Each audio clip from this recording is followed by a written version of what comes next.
Madam.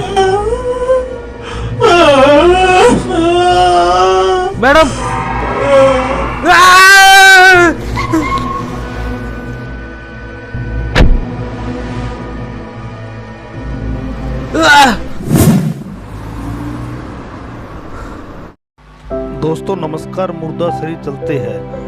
तंत्रिक प्रक्रिया में जब कोई मरता है, डॉक्टर उसे मृत घोषित करता है तो वह वास्तव में पूरी तरह से मरा नहीं होता। दोस्तों 5 से 7 मिनट तक वो ऐसे बर्ताव करता जैसे वो मरा नहीं, जिंदा है, और फिर मर जाता है और ऊर्जा खर्च कर देता है। तो इसी पर आधारित है जब कोई मरता है। तो भारत में दोस्तों ऐसी रस्में है, जब शरीर छोड़ दिया जाता है, जब आपके पैर गिर जाते हैं तो आप नहीं चल पाते और मरे हुए लोग चल नहीं सकते। लेकिन ये सच नहीं है, हम उन्हें चला सकते हैं। भारत के तांत्रिक विज्ञान का पूरा संबंध इसी से है, मरे हुए इंसान को चलाना, क्योंकि मुर्दे चलते हैं। तांत्रिक प्रक्रियाओं में ऐसा कई बार हुआ है दोस्तों, लेकिन इतिहास में एक बार दर्ज किया है। एक योगी थे, वो भोंग थे।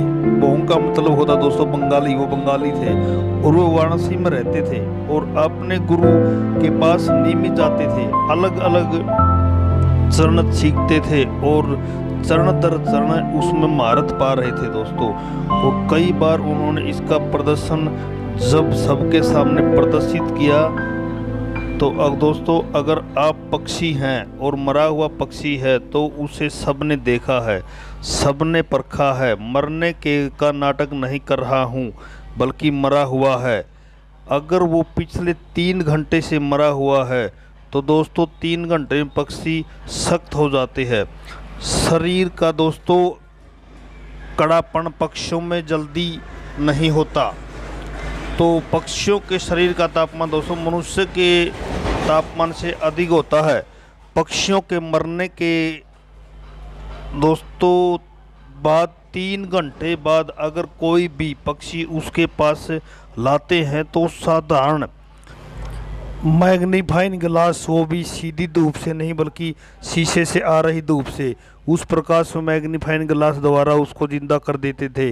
वो बोलता था, उड़ता था, चलता था और वो कुछ देर आसपास चलता था और मर जाता था दोस्तों। तो लोगों ने पूछा आप इसे जीवित क्यों नहीं कर सकते? वो लोगों कहता था कि मैं सिर्फ इतना ही कर सकता हूँ, मेरे गुरु ऐसा ही कर सकते हैं, मैं अभी शिक्षा ले रहा हूँ।